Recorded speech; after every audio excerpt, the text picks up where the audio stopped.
está viviendo en el año, entre los años 552 a 551.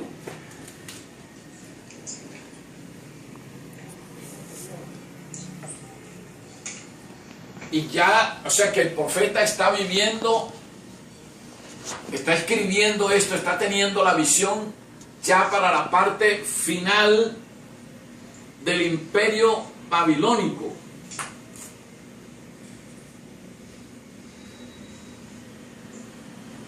Y sin embargo, el profeta ya está anunciando la existencia de otros imperios que iban a existir con posterioridad al imperio de Babilonia.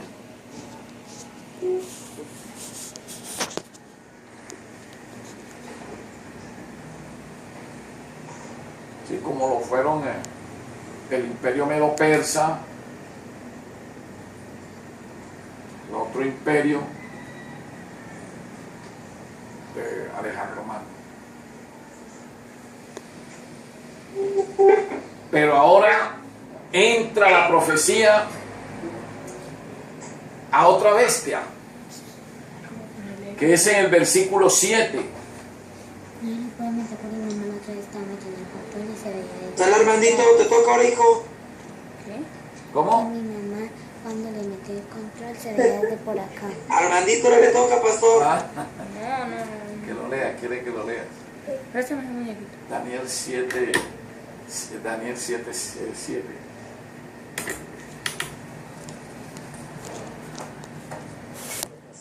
Algo más pesado. Ya lo tiene. Pastillas. Lea.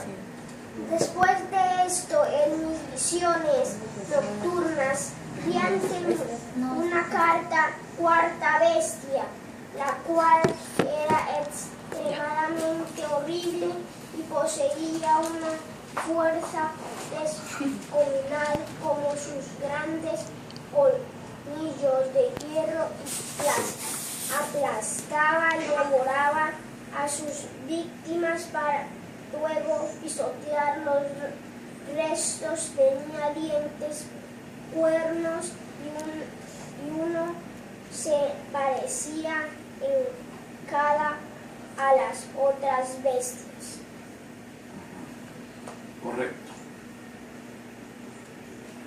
Ahí vemos una cuarta bestia, que como ya sabemos se refiere a otro imperio mundial Pero era más. y que le va seguido al imperio mundial de Alejandro Magno, el griego. La historia nos está diciendo es el imperio romano. Y el cuerno chiquito es el papado, ¿no es? Pero miren cómo aquí a este nuevo imperio sí le dan una característica específica que no se las dieron A los demás. a los anteriores, como lo hicieron allá en el sueño del rey Nabucodonosor, de la estatua. Allá fueron simbolizándolo por metales. Y como esto va en orden, y primero estudiamos la visión del sueño, ¿no? de la estatua, para familiarizarnos con los metales. Entonces ahora en la Daniel 7, en la visión que tiene acerca de las bestias, a la única que le repiten la característica del metal es a la cuarta bestia. Porque miren que aquí, por ejemplo, en el versículo 4, le dan unas características al imperio babilónico, pero no de metales. Y lo mismo sucede con la de los medo-persas, la del oso. E igual con la de Alejandro Magno. Pero ahora cuando entramos a esta cuarta bestia, la Biblia quiere ser más precisa, más detallista y nos está diciendo, miren que aquí yo les estoy dando una característica de metal que ya ustedes conocen, para que no se equivoquen en descubrir ¿A qué imperio mundial me estoy refiriendo? Dice la Biblia. Esa es la finalidad bíblica. Y dice aquí que esta cuarta bestia tenía unos dientes grandes de hierro.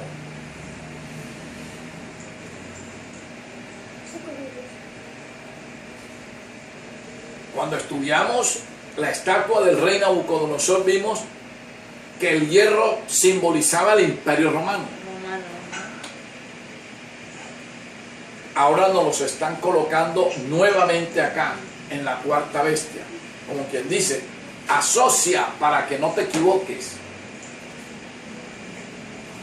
Entonces quiere decir, por dos cosas. Porque esta cuarta bestia le sigue a la tercera, que es el imperio griego, y sabemos que en la historia al imperio griego le sucedió, fue el imperio romano. Y segundo, por el metal que aquí nos están hablando, el hierro. Por esas dos cosas, nosotros estamos totalmente seguros que aquí nos están hablando del imperio romano.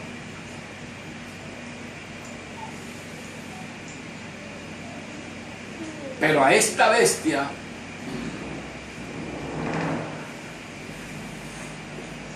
el profeta no le ve similitud con ningún animal, como lo hizo con las anteriores.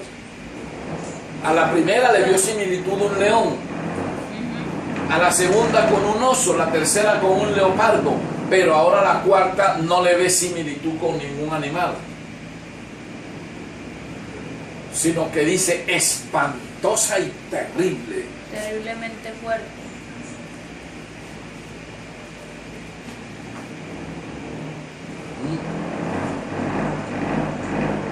Ni siquiera dice era fuerte, sino que dice en gran manera fuerte. Si son expresiones para mostrar la fiereza, el poder que tiene inmenso y colosal que iba a tener este imperio en la historia. Y la verdad, no se equivocó la profecía, porque cuando nosotros estudiamos cómo fue el imperio romano, cómo se formó y después que se forma, cómo se mantuvo por más de 1000 años, vemos que fue a través de una impiedad tremenda. No tenía contemplación con nadie. Por eso la describen en forma complementaria con el versículo 19 de Daniel 7.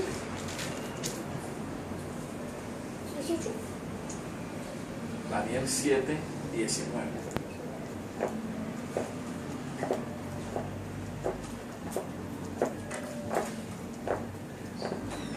¿Cómo dice? Quise entonces saber el verdadero significado de la cuarta bestia, la cual desmenuzaba a sus víctimas y las devoraba, pisoteando luego sus restos. Era muy distinta a las otras tres, pues tenía colmillos de hierro y garras de bronce. Tenía un aspecto espantoso. Correcto. Miren cómo las complementa y dice que era una bestia diferente a todas las demás. Lógico, diferente en todo. Porque aquellas se caracterizaron por una fuerza militar apenas. Pero es que esta bestia se va a caracterizar por otras cosas, además de lo militar. Esta bestia va a dejar una huella en la historia imborrable y que tiene que ver mucho con el pueblo del Eterno. Ahí es donde está la diferencia de esta bestia con la anterior. Dice que tenía dientes de hierro, uñas de bronce, que devoraba y desmenuzaba y las sobras hollaba con los pies. Ahí está pintado el Imperio Romano, la manera como actuaba el Imperio Romano. El Imperio Romano no solamente entraba y dominaba una región, sino que la despedazaba para mostrar su poderío. Como les dije la vez pasada, el caso de Cartago, que no solamente lo arrasó, porque Cartago le había dado mucho trabajo a Roma para dominarla, pero al fin Roma la dominó, y después no solamente la subyugó, no solamente la llevó a ruina, sino que después de haberla despedazado, le regó sal, bultos de sal, en la zona donde estaba Cartago. Ese era el proceder del Imperio Romano con sus enemigos, con los que se enfrentaban a ella.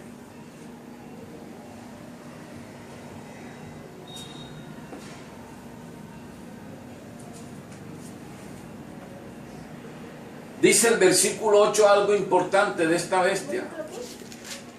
Daniel 7:8. ¿Cómo dice Daniel 7:8? Mientras me fijaba en los cuernos, vi subir entre ellos otro cuerno más pequeño. Por causa de este fueron arrancados 3 de los primeros. El cuerno pequeño parecía tener ojos humanos y boca que profería insolencias. Me gusta esa traducción. Miren, Está muy buena. sí, esa traducción está muy buena. Dice el versículo 7 al final, dice que esta bestia tenía 10 cuernos. Como sabemos que se están refiriendo al Imperio Romano, y uno escudriña estas cosas en la historia, nos damos cuenta que en el año 476, cuando cayó el Imperio Romano, este se dividió en 10 reinos o tribus bárbaras, que se le llamaban también. Quiero aclarar también algo aquí, que en esa época el término bárbaro no significaba lo que hoy conceptuamos nosotros de la expresión bárbaro. Hoy nosotros decimos que fulano es bárbaro porque es brusco, actúa casi en forma animalesca, ¿sí? Patán. Usted. En esa época no.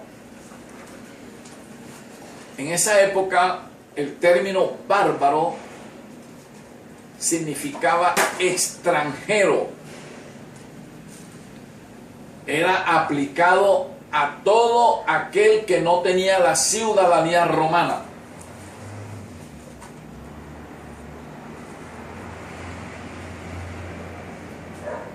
Entonces los romanos a los extranjeros los llamaban bárbaros, no porque fueran bruscos, salvajes, no, sino por el solo hecho de no tener la ciudadanía romana. Pero la palabra bárbaro era sinónima de extranjero.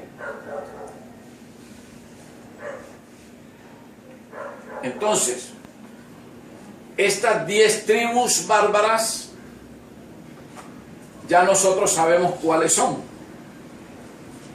y que la encabezan 3 que son las que nos interesan a nosotros en este momento para la profecía: los érulos, ¿sí?, los vándalos y los ostrogodos. Correcto. 3 tribus bárbaras que eran arrianas.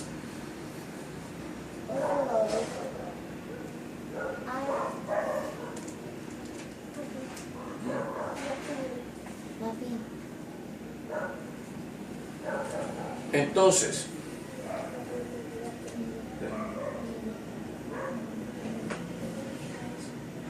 jactanciosos, vanidosos. Aquí dice que hablaban con arrogancia. Bueno, el versículo 8, para leer esta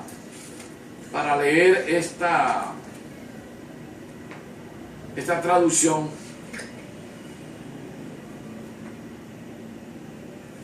dice: mientras me fijaba en los cuernos, o sea, en los 10 cuernos, eso, el profeta estaba mirando los 10 cuernos,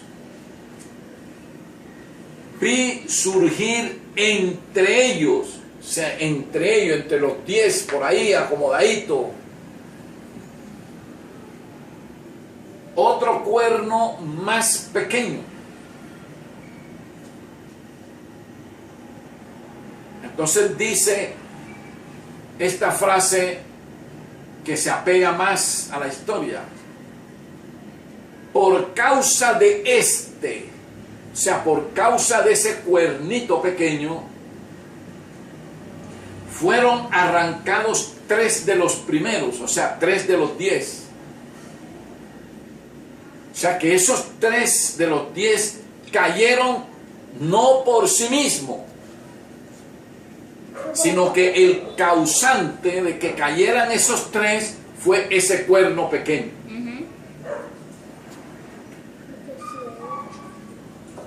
Y después dice la profecía que ese cuerno pequeño parecía tener ojos humanos, o sea, que actuaba era con inteligencia, es decir, todo lo tenía bajo control, mejor dicho. Y al decir que eran ojos humanos, no ojos de bestia, sino humanos, quiere decir de que tenía inteligencia, astucia. Dice, y una boca que profería insolencia. Insolencia. O sea, que era irrespetuoso. No respetaba nada. Ya nos van dando las características. Sí, acá en esta Biblia nos dice que hablaba cosas jactanciosas. Son diferentes, ¿no es cierto? Aquí dice, O sea, que además de que era insolente, era jactancioso. y aquí dice que era arrogante. ¿Sí? Arrogante. Solamente ellos. ¿Sí? Solamente ese cuerno pequeño es el que tiene el poder y es a quien todo el mundo tiene que arrodillársele. Pero miren que así como los 10 cuernos salieron del Imperio Romano, ese cuernito pequeño que sale de entre esos 10 quiere decir de que salió también del Imperio Romano. Pero por ser parecía más grande que los demás y era más inteligente, ¿sí? Y que fue el que abrazó todo, nos enseñan que fue quien heredó en forma directa todo lo del Imperio Romano. Arrogante, los emperadores eran arrogantes, jactanciosos, fuertes. Entonces este cuerno pequeño es el que hereda directamente todo, como lo vamos a seguir viendo.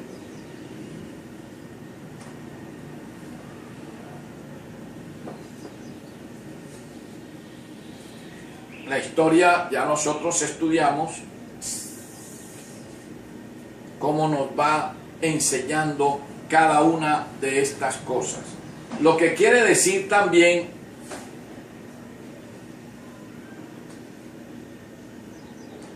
que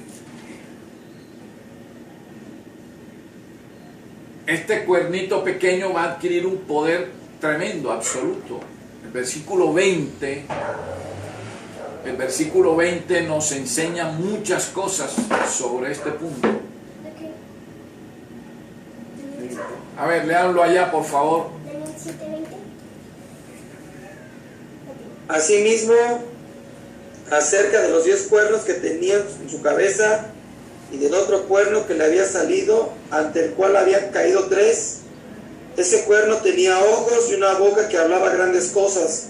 Su aspecto era más imponente que los de sus compañeros. Más imponente. Ese es el 8, ¿no es cierto? O sea, que a ese es el que hay que ponerle atención. No a los 10. Ese es el más peligroso. A pesar de ser un cuernito pequeño, estaba mostrando más inteligencia y más poder que los demás.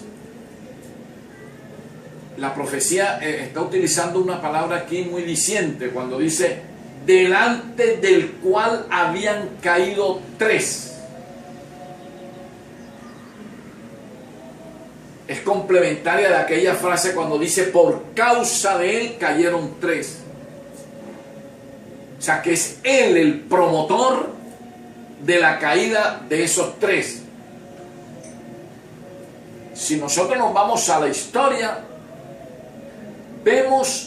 vamos a ver ahora esto aquí, cómo fue trabajando este poder religioso, este cuerno pequeño fue trabajando para la caída de estos 3 primeros reinos. Vamos a irla viendo con cuidado para que se den cuenta ustedes. Esto es lo que yo llamo en mi libro el engendro satánico. El Imperio Romano parió un engendro satánico. O sea, no es que es otro reino diferente que copia las ideas y la religión del Imperio Romano, no. Es el mismo Imperio Romano que continúa su existencia, pero ya con otro nombre. Exactamente igual, claro, guardando las proporciones, como el caso de uno como padre o la mujer como madre. Cuando tenemos nuestros hijos, nosotros continuamos nuestra existencia a través de nuestros hijos.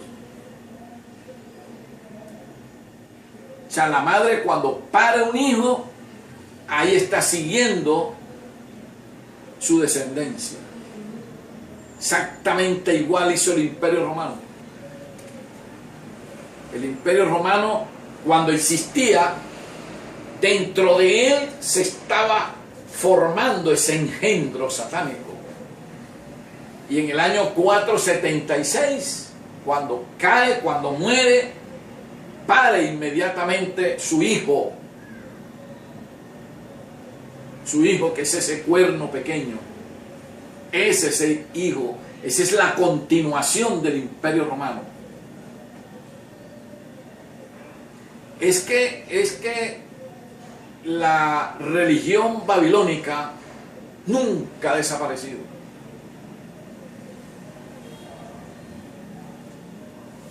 La religión pagana de Satanás la organizó con una sede mundial, que fue Babilonia.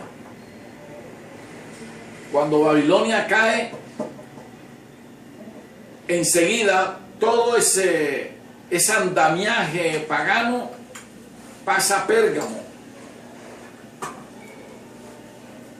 Y de Pérgamo se empieza a extender.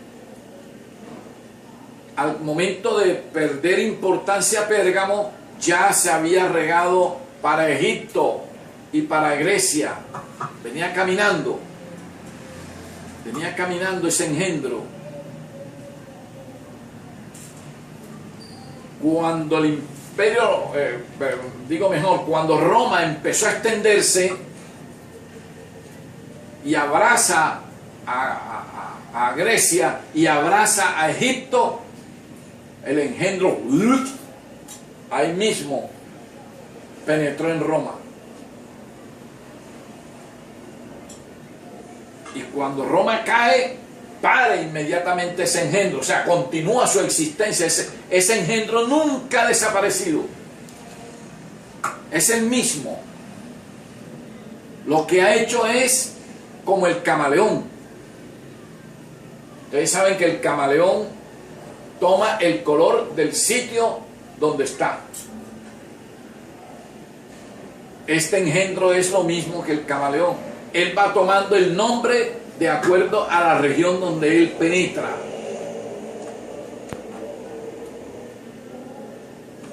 Una vez se llamó Iglesia o Sistema Babilónico, Sistema Religioso Babilónico. Después se llamó Iglesia o Sistema de Pérgamo. Acuérdense ustedes que la Biblia, el mismo Yeshua nos advierte sobre eso. Veamos en Apocalipsis.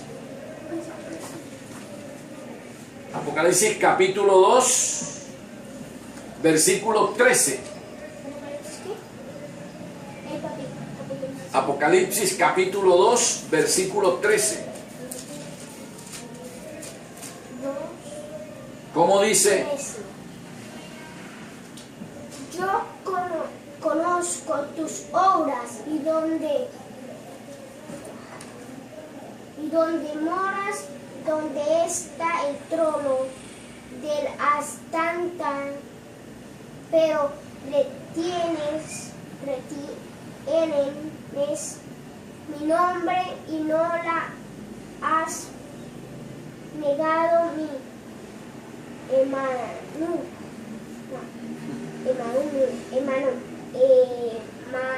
emana. Que está leyendo términos también en griego. Ok, pastor. Oriente ni en los días en que Antipas, testigo fiel, fue muerto entre ustedes, donde mora a Satán. Es que él está leyendo, perdón. Él está leyendo la versión de la Biblia en Reina. Ok. Sí, entonces en esta Biblia, en los versículos le meten expresiones griegas, cuando es acá en el Nuevo Testamento, y cuando es en el Antiguo le mete expresiones en hebreo y en arameo. Por eso estaba así todo, leyendo así. No, pero está excelente, pastor, porque eso también ayuda a la lectura. Claro, sí. Fíjense ustedes, háganme favor y lo leen ustedes allá el versículo 13. ¿El 13? Apocalipsis 2:13. Ok. Dice así, la santa palabra: sé de dónde moras, dónde está el trono de Satanás. No obstante retienes mi nombre y no negaste mi fe, ni aun en los días de Antipas, mi testigo fiel, el cual fue muerto entre vosotros. Fíjense que ese capítulo, si ustedes ven el versículo 12, se refiere al mensaje a Pérgamo. Sí. A la ciudad de Pérgamo, donde vivía una iglesia cristiana. Ajá. Y el Mesías le está diciendo a su iglesia que vive ahí, le dice: yo conozco tus obras y dónde moras, donde está el trono de Satanás. O sea que en ese momento el trono de Satanás, la sede mundial de Satanás aquí en la tierra, estaba en Pérgamo. ¿Por qué en Pérgamo? Porque ya venía huyendo de Babilonia, después de la caída de Babilonia. Y todo ese sistema religioso pagano de los sacerdotes babilonios, su astrología, su brujería, todo eso lo establecieron en Pérgamo. Y por eso él le está diciendo a su iglesia allí: tranquilos, tranquilos, yo sé dónde están, yo sé el peligro que corren, le dice a su iglesia cristiana allí, porque están viviendo donde Satanás tiene su trono, su sede. Pero al mismo tiempo le dice, yo conozco tus obras, o sea, yo sé que me están siendo fiel. Dice, porque retienen mi nombre y no has negado mi fe. O sea, ustedes están bien y no se preocupen que tienen mi aprobación, mi apoyo y mi protección. Pero lo importante de esto es que miren cómo el mismo Mesías está reconociendo que en Pérgamo está la sede de Satanás. Posteriormente se riega acá, como les dije, a Egipto, a Grecia, a todas estas regiones de por acá, que es cuando ya entra Roma, y entra ese engendro a Roma, porque Roma lo capta, lo que en la historia se llama el sincretismo romano. O sea, el sincretismo, o sea, coger de lo otro y hacer lo mío. Entonces, cuando Roma domina Grecia y domina Egipto, toma el sistema pagano de estas dos regiones, de estos dos reinos, y los hace propio. Fíjense ustedes que nosotros encontramos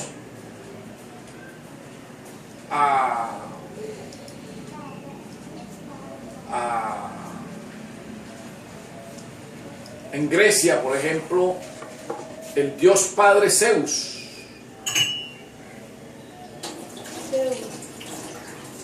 que es el mismo que aparece acá en Roma como el dios padre Júpiter. Es el mismo. O sea, Roma no creó un nuevo sistema religioso. Es el mismo sistema religioso que viene de Babilonia y venía haciendo todo ese recorrido, y cuando llega a Roma y se apodera de estas regiones, entonces Roma toma ese mismo sistema religioso y lo hace propio, cambiándole el nombre con algunas cosas. Por ejemplo, otro ejemplo que encontramos es que en Babilonia encontramos a la diosa Semíramis, que era la esposa de Nimrod, el dios padre Nimrod. Y acá en Roma encontramos a la diosa Venus, la misma, con otro nombre. Allá en Babilonia estaba Semíramis, y su ícono era tener a su hijo en los brazos. El hijo que se llamaba, ¿cómo? A ver, ¿cómo se llamaba el hijo de Semíramis?